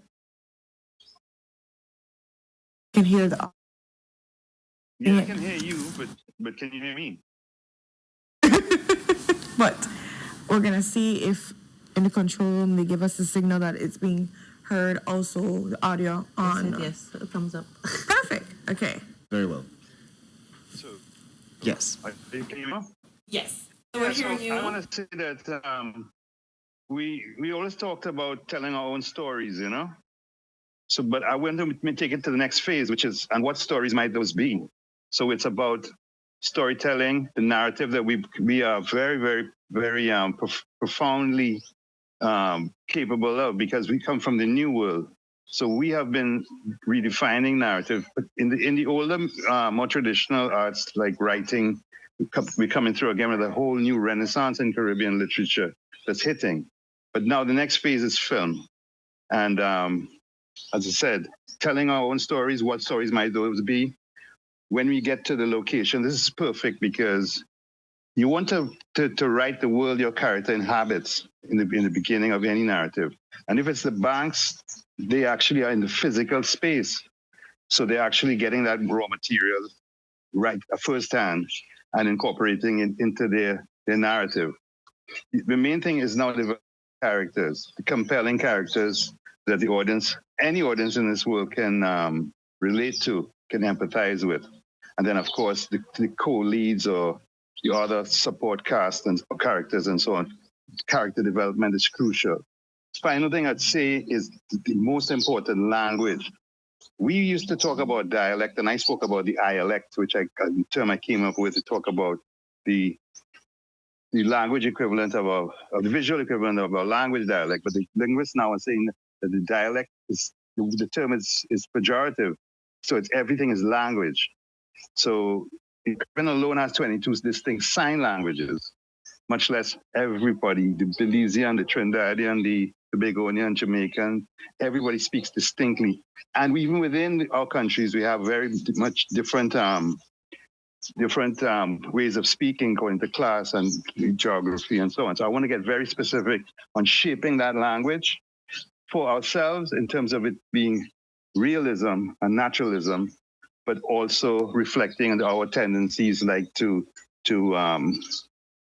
we tend to code switch, which in fact my last film, This Fortune for All, there's a lot of code switching in there that we start in one way and we talk a different way, all in the same sentence. So we're capable of all these things. With the example of your film I'll be showing, my feature, that was Fortune for All. I think it's been in about 40 festivals in 30 odd countries so far, and very disparate countries like Hungary and, I mean, the usual suspects, New York, London, LA, whatever. But we also have Hungary, the Yugoslavia, Romania, and so we're going with our Caribbean idioms, idiomatic language, and we're taking it to the world. And it's a very, very, very distinct skill set to be able to write that language that satisfies us locally, indigenously, and that the world can also take on board without any compromise. So I'm trying to get all of those things up to speed, but definitely I want to bring out those stories because I teach screenwriting. I've done it for maybe 30 years now at the UE, and there's something about our people in terms of how we have these very imaginative stories that we kind of be capable of. I don't know exactly why this is. I have my hunches, but I want to channel that.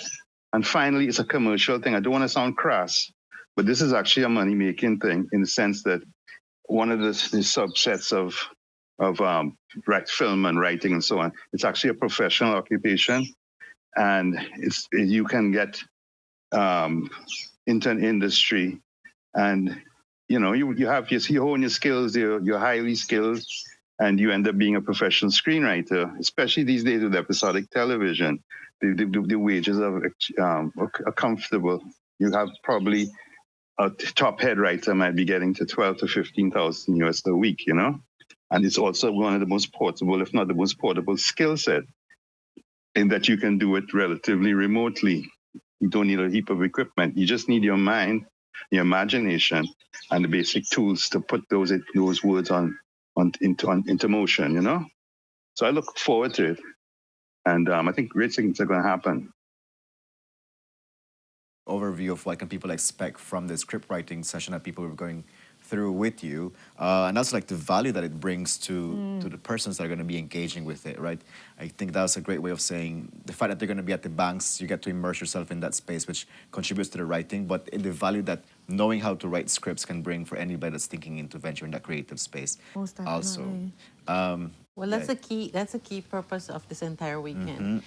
We feel that the Caribbean is still, in particular the English-speaking Caribbean, is still not pushing there. We don't have enough output. Belize is not outputting films that are going out into the world. Okay. It's a massive propaganda tool, as many people know. It is where we can showcase Belize in different forms. Yeah. People, we have not tapped into that skill. So we know some people can write, but perhaps it's the mechanics. And so that's part of our objective is we are trying to give you all the tools and skills to help us get Belize on the map. No, 100%. To take the stories out there, because we are consumers. We're not. And we can make it a money-making thing too. It's just building on your capacity, and we can clearly see that's going to be happening this week. So we're reminding everybody out there that you can check out the Belize Film Festival Facebook page and message in if you want to get more information. Come on down and check it out. And of course, pay your amount of $300 if you want to do both days, $150. The workshop itself is $100. And you can be able to do the workshop for $100. But opportunities are out there knocking. Let's answer that call. But thank you guys so much for this conversation. And we look forward to seeing, how this weekend goes. Yeah.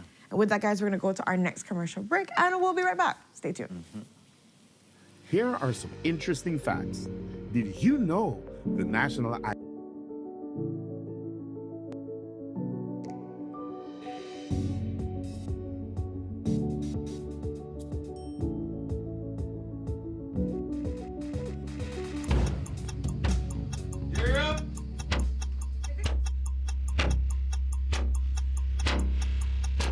These chartermanes aren't from We're an navigating airplane. along the coastline. This morning, the 2023 in the... Good evening. Good evening. I'm Cherie Culture, and here's what's ahead for you on 7 News Tonight. We've got details of these and other stories in our newscast for tonight. Good evening. With your news, I'm the bureaucrat. Belize, you're watching the Nation Station, Channel 7. Here are some interesting facts. Did you know the national ID is a unique number that connects your record across ministries? Trusted proof of identity. A tool to access public service faster. A gateway to digital government services. And a way to eliminate online fraud and identity theft. The Belize National ID.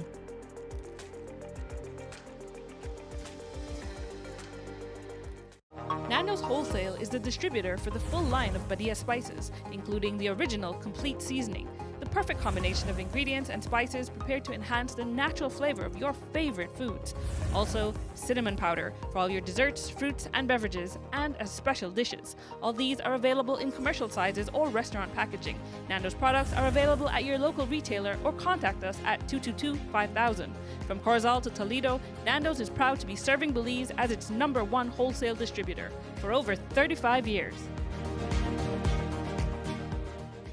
Welcome to the V Department Store.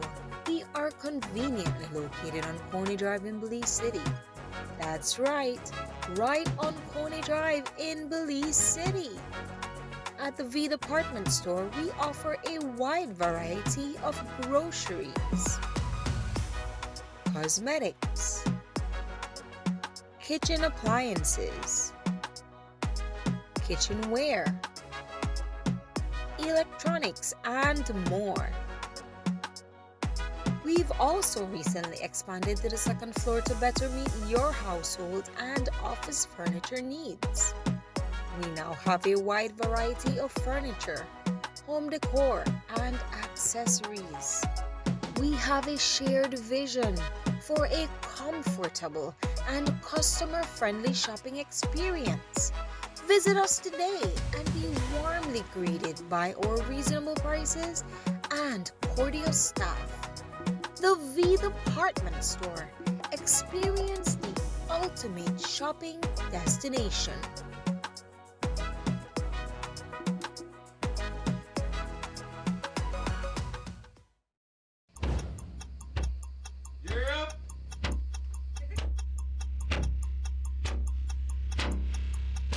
These charter mints aren't from We're an navigating along the coastline. This morning, the 2023 Good evening. Good evening. I'm Cherie Caulker, and here's what's ahead for you on 7 News Tonight. We've got details of these and other stories in our newscast for tonight. Good evening. With your news, I'm Endure Craig. Belize, you're watching the Nation Station, Channel 7.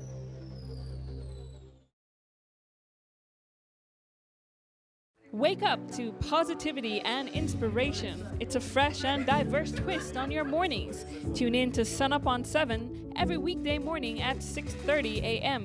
right here on your Nation Station, Channel 7. It's the morning show you don't want to miss.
Good morning, everyone. Welcome back to your Monday episode. Thank you so much for welcoming Renata into your space. If you're watching via Facebook, YouTube, or cable TV, we love interacting with you.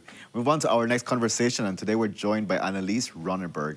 And she is a Belizean who was covered in the Colorado Quinceañera magazine cover page. You're going to find out about the excitement about being featured and how did all this magic happen. Before we get into that, let's have a check-in with you. Annalise, you're joining us via Zoom. First of all, good morning.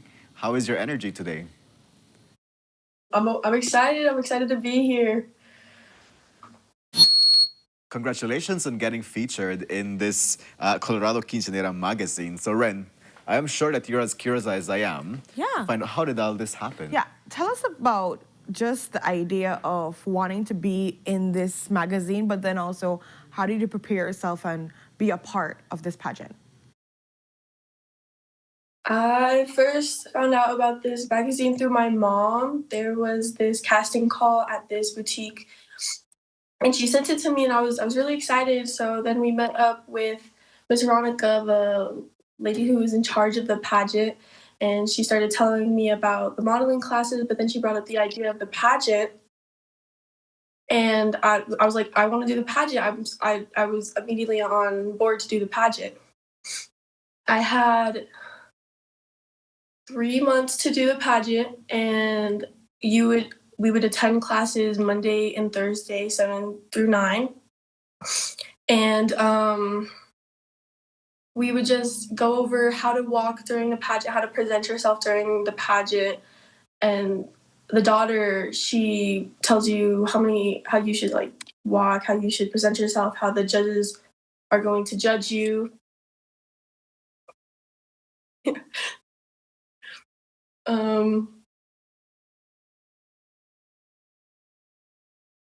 Enjoyed about the pageant?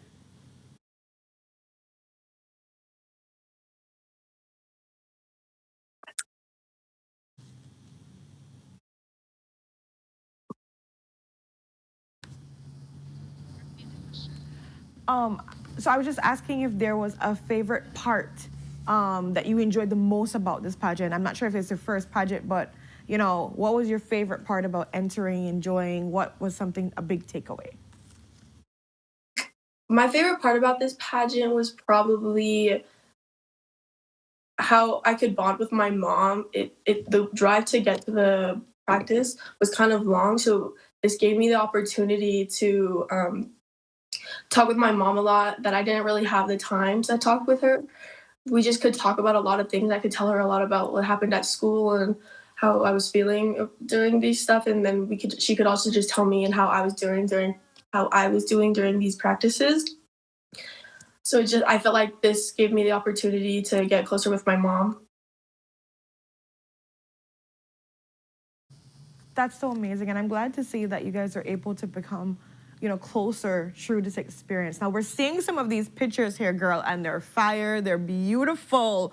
Talk to us about, like, you know, ooh, the sub girl, we're seeing all the pictures and we're loving every single thing. I see a costume. Talk to us about the costume and the idea behind that. So this pageant, the Miss Veronica, she told us that instead of a talent this time, she was going to do costumes, fantasy costumes specifically. And I first thought of doing Belizean culture because there was like a lot of myths I could talk about. And I just feel like I had the opportunity to represent Belize with costumes during this. And so my mom and I spent a lot of time during trying to think of my costume idea. And when I finally had my costume idea, we found Alejandro and Emir from Innovations by Alejandro's, and they helped me bring my idea for my costume to life. It's beautiful. So we're curious to know, like, Annalise, what's next for you after being featured on this Quinceañera, Colorado Quinceañera magazine? Like, where does this take you? Hopefully, I'll be able to represent Belize in Miss Universe. And also, hopefully, this will open up more opportunities to just represent Belize in other places around the world, because I just think Belize should really have their time to be shown out in the world, and I just want to be more representation in the world for Belize. I love this. Belize Miss Universe, okay. Okay. Tell us a little bit about where people can follow your journey. Like, is there an Instagram page or something, a website or something where people can continue to see as you soar and do great things? My Instagram handle is a.geo4, and then the same on TikTok. You can follow me there, and I'll hopefully be able to post more about modeling and pageants. Excellent. And as we're wrapping up this segment, is there any words of wisdom, nuggets of like inspiration that you want to impart on young ladies that you're seeing doing what you're doing, and anything you feel like you've received from somebody that you want to share just to start the Monday the right way? I think definitely if you have an opportunity to do something, or you want to do something, you should just go for it. The idea wouldn't be put in your head if you wouldn't have the ability to do it in yourself. Excellent sound advice. Just go for your things. And we're glad to see that you, Annalise, were able to go for it, be on this cover. And we're looking forward to seeing you represent Belize even more And we're going to be following, and please feel free to always tune in with us and give us an interview on what you're up to next, what is the next big step, so we can be able to continue to support your journey. Thank you. Thank you so much for this opportunity. You too. And with that, guys, we're going to go to our next commercial break. And when we are back, we dive into more excitement with a medical event that's coming up very soon. Stay tuned.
These charter mints aren't We're navigating along the coastline. This morning, the 2023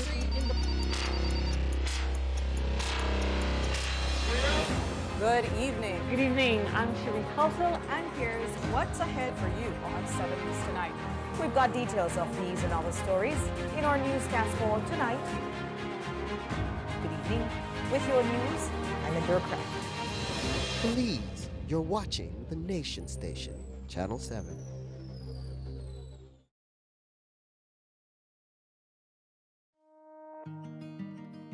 The roads of Belize connect us all.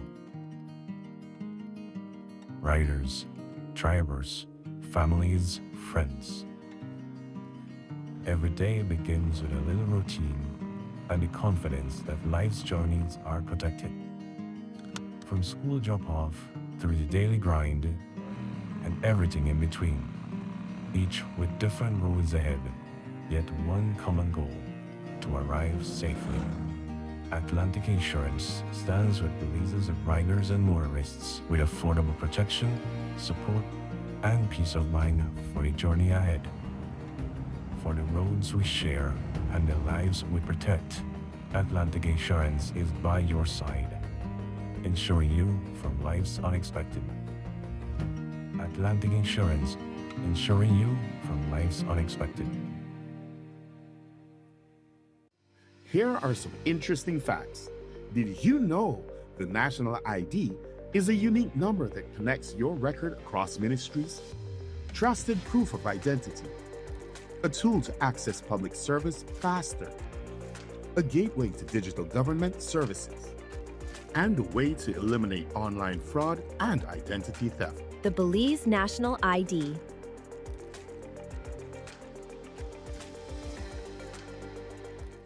Nando's Wholesale is the distributor for the full line of Badia spices, including the original complete seasoning, the perfect combination of ingredients and spices prepared to enhance the natural flavor of your favorite foods.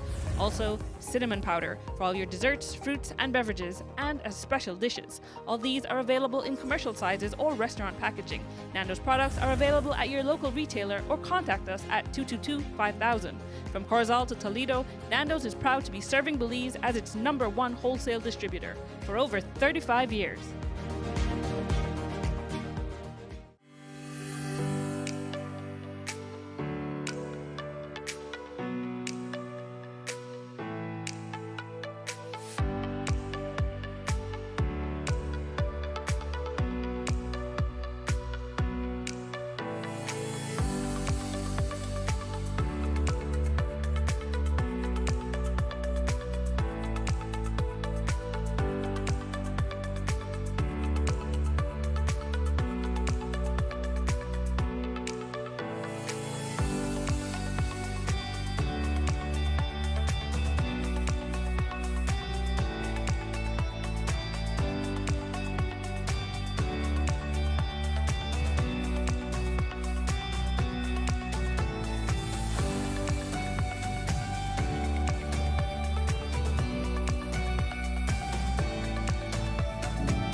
Good morning, everyone. Welcome back to your Monday episode. Just before the commercial break, we had a great conversation with Annalise Ronenberg, who was featured in Colorado Quinceañera magazine. And right now, we're going to move on to our next conversation because there's a Adventist medical event taking place this week here in Belize City Civic Center. We're going to find out all those details about what services are available and who is patronizing these services. So joining us on our couch, we're joined by CEO of Loma Luz, Mr. Adam Sosa. Mr. Sosa, good morning.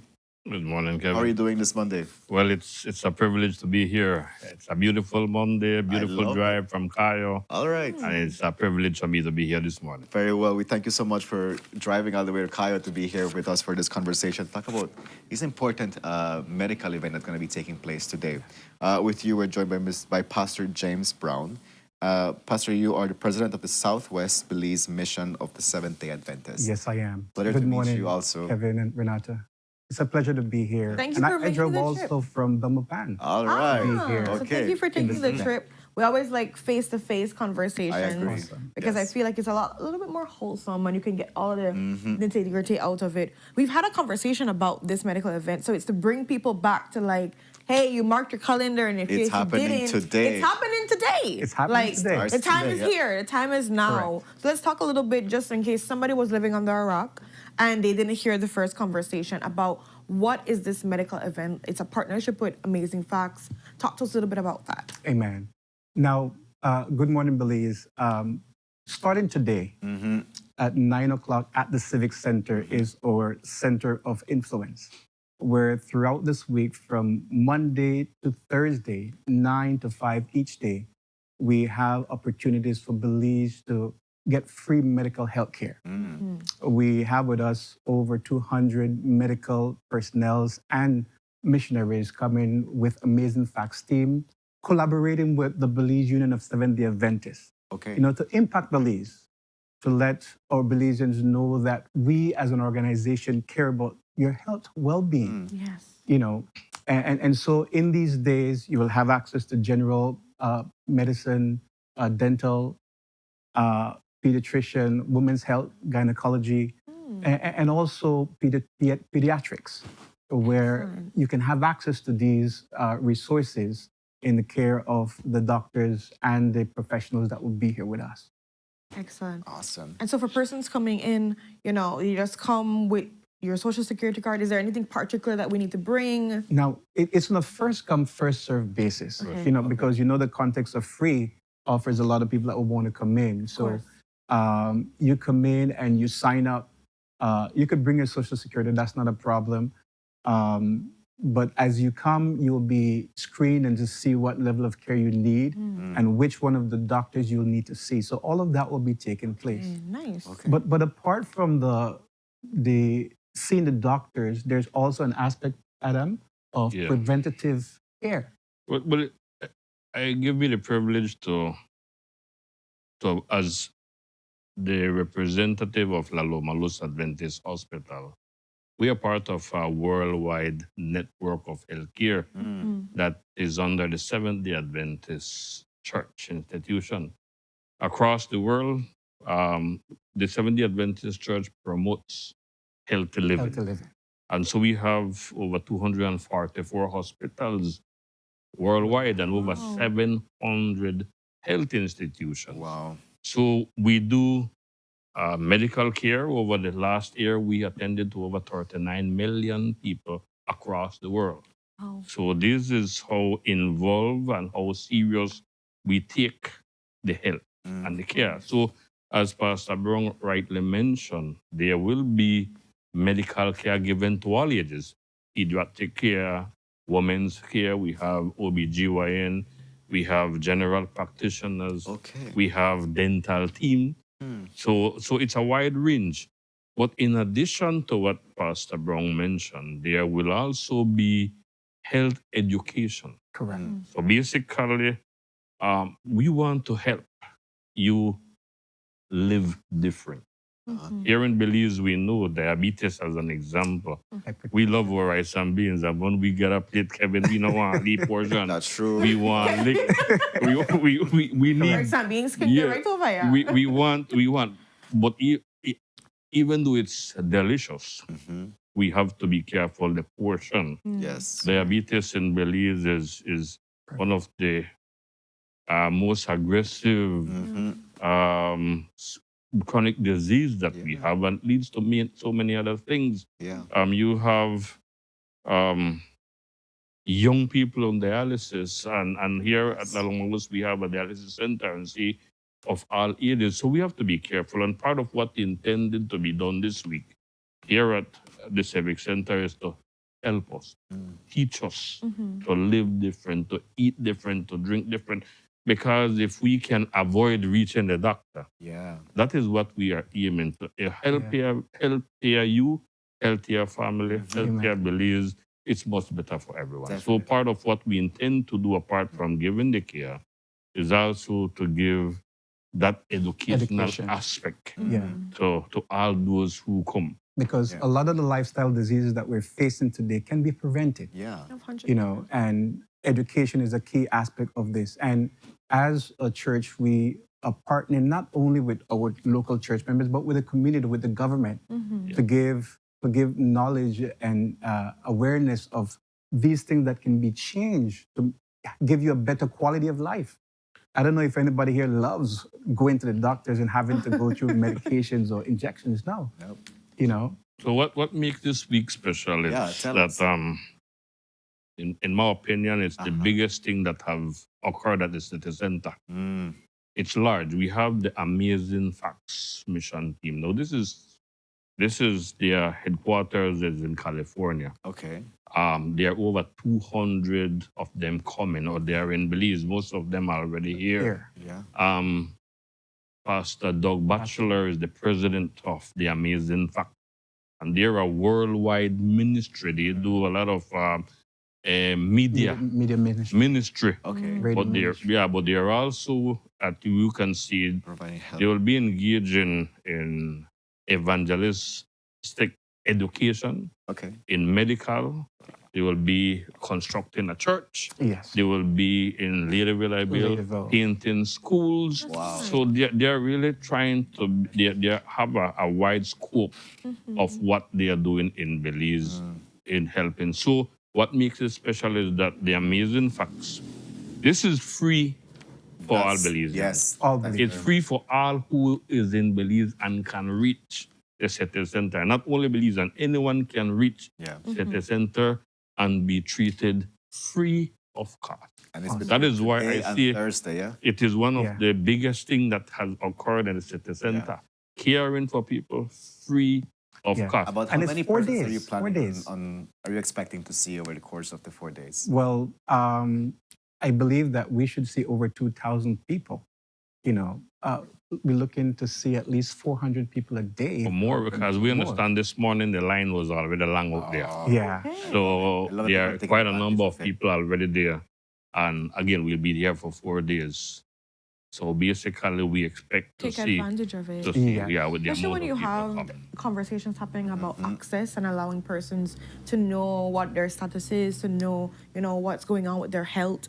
It's really important that if you see something, take advantage of it. Correct. And so it's starting from 9 to 5 p.m. every day, Monday to Thursday. Even through the lunch hour, because there's some people that would get off their lunchtime that would want to come and take a quick visit. It'll be open even through lunch hours so that they can come and access it. Most definitely. Along with that, there is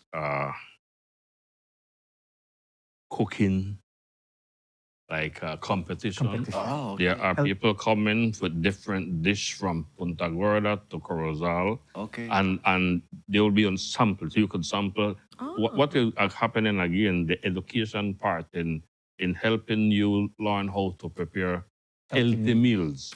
So it's not only to say this is what you need to do, but help you understand how to. Because one of the things is easier to say, hey man, eat vegetarian, eat vegan, but not everyone knows how to prepare those. So just take a salad with lettuce. So right? part of what exactly you can do more than that. You can do more than lettuce and cucumber. Yeah. You can do it so rich, so nice, but the education part of that becomes very vital. And part of what is wanting to be achieved is to introduce that to the community. And contacts will be established where continuing education in that line will come. So what is happening here is something that can really change the culture of many of us if we are looking positive. Yes, Correct. I agree. Correct. And so during this week, we'll also be looking at the 8 health laws that can help Belizeans to have a better quality of life. You know, and a part of those is getting fresh sunlight. And we're blessed with that in Belize. The opportunity to get fresh sunlight that can help you fight off diseases. And of course, one of the things that we're focusing on too is exercise. Yeah. You know, in Bamapan, we see a lot of people around the ring road doing their morning exercises and their evening exercises, but the general majority are not. Yeah. You know, so we need to get back to some of the basics of life that can give us a better quality of life and a better outlook on ourselves. Yeah. You know, when you look in the mirror, you love what you see. You don't think, hey, I have a bulge here and a bulge there, because you know that you're taking care of your health. Yeah. And in doing that too, you have a lot of financial savings, because you know healthcare today is very expensive. Oh, yes. When you have to end Very up in the hands of a expensive. doctor and the medication. So if we can prevent these things from happening, it will be a blessing to our families. Amen. Amen. And we're so happy with the collaboration, the partnership of the Amazing Facts Ministry and the Belize Adventist Union to impact Belize and to let Belize know that we are here. We care about your well-being. We care about your health. And we want to encourage you to have happier lives, healthier lives, and blessed families. And I do know, apart from just the medical event that's happening from today, Monday to Thursday, there is a session taking place on the 18th. Correct. Talk to us a little bit about that. Now, the 18th is a big fellowship day countrywide for our Seventh-day Adventist organization. Amen. We'll be having live concerts in the afternoon. We'll be having Pastor Doug Batchelor and his team giving different seminars to motivate our membership and the wider community of developing a stronger love for God and a commitment to be prepared for His second coming.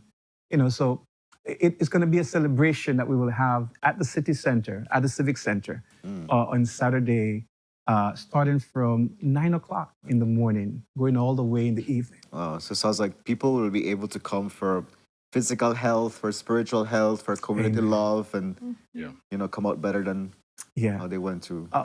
For Saturday, we'll be having buses coming from all over Belize, the north, Corozal, all the way down to Punta Gorda, Toledo district. Buses coming in from Cayo to come and be a part of this grand fellowship that we will have. So if somebody would want to catch a bus with someone, how would they be able to do it? Is there like a contact number or a Facebook page or something? Now, you just have to contact the local Adventist organizations in your area. Excellent. Okay. Amen. And then they're going to be able to direct you to where to go. Yeah. And for persons out there, for some reason, if they're listening to this conversation and they still haven't been sold as yet as to why they want or they need to come out, I offer both of you the opportunity to talk to them right now and just remind them the importance of making the time to come out either Monday or to Thursday sometime to be able to make sure you get these checkups. So I take the opportunity to invite all who can reach the city center here in Belize. We have Monday, Tuesday, Wednesday, Thursday. We have qualified medical professionals. We are blessed to be able to get the support from the Ministry of Health here in Belize. They are also partnering with us. So we're here to serve. We want you to receive, this is totally free for you. It's not cheap. It's an expensive venture, but it's free for you. And this is being done with love because we want to help you. We want to make a difference for you. The education, the health care, all of this is for you here in Belize. We are excited about it. We are looking forward to seeing you, and we are sure that together we can help you live a healthier life. Amen. And let me just add to what Adan is saying. We will also have local health professionals helping us out in these days. You know, so Belize, we have access this week from today, Monday, until Thursday to get your free medical checkups. You know, as we said, we have the aspect of general medicine, women's health, gynecology, pediatrics, dental health, you know, fill-in, extraction, those things that are needed for your well-being. So come out, invite a friend to come. and allow them to be a part of this impact that can be a blessing for your family. So it begins today. Keep that in mind. It begins today. At 9 a.m. At 9 a.m. At the Civic Center. At the Civic Center. And it's going to be a beautiful time where you can get access to help for your medical needs. Please allow me to share. There in Lalomalos in Caye, I also have a medical team at the moment. Yesterday, we were at Bullet Tree, a dental team. On Thursday, this team will be at Santa Familia. So in that area and you need dental care, that's totally free also being done. So if you're in Caye area and you need the dental care, Santa Familia, but here in Belize, you have dental care too. It's so beautiful the way it's set up right now, the city center. It's set from yesterday evening. We're ready to go. I believe 10 o'clock, there's a press conference. A press conference at the center to begin, to give the official launch of this program. So in a few minutes, we'll be going there. Kevin, Renata, and team, you guys need to visit there, man. Thank you. Thank you. We will be honored to be able to have you all. Thank you so much for the invitation. And as we wrap up, we want to wish you all the best with this Yes. mission. You know, thank you in advance to everybody that's taking part of this team, the 200 plus persons that are going to be dedicating their time, their skills, their energy to serve the Belizeans today. Amen. Thank you so much for organizing this. Definitely is going to be super, super valuable for many of the persons that will be Thank you, involved. Kevin. May Thank God you, bless Renata. the whole thing and Thank may you so much. people be able to get all the information and support they need to make better choices for their health, for themselves and their family. Yeah. So true. And with that, guys, we've come to the ending of our show. We just want to thank our guests that were able to be on to tell us about what's been going on. We had the Belize International Film Festival. They're going to be having two sessions, one on Friday and one on Saturday. The Friday is in the night, talking about the dinner and the movie that's going to be happening at the Banks. And then, of course, right back at the Banks, they're going to be having a full workshop to help with screenwriting and everything, tours happening at the Banks. We also talked to an amazing Annalise, who is on the cover page for a Quinceañera magazine, and she's Belizean, pushing to represent Belize over in the States, and so we thank her for that. And of course, we had our Adventist medical event that's happening today, starting Monday, and then running up until Thursday. And of course, they have their big session on 18th of April as well, all at the Civic Center. Completely free. Come out and bring the entire family from 9 a.m. to 5 p.m. Monday to Thursday. You don't want to miss it. And of course, if you want transportation, contact your local Adventist church for the 18th. They're bringing buses in to support for that. So thank you guys so much for being here. Thank you. And with that, guys, we've come to the ending of the show. We're going to send you off on a Montabas Monday. Join Brandon and I tomorrow for an amazing Tuesday. Yeah. Take care. I'll see you on Wednesday. Bye.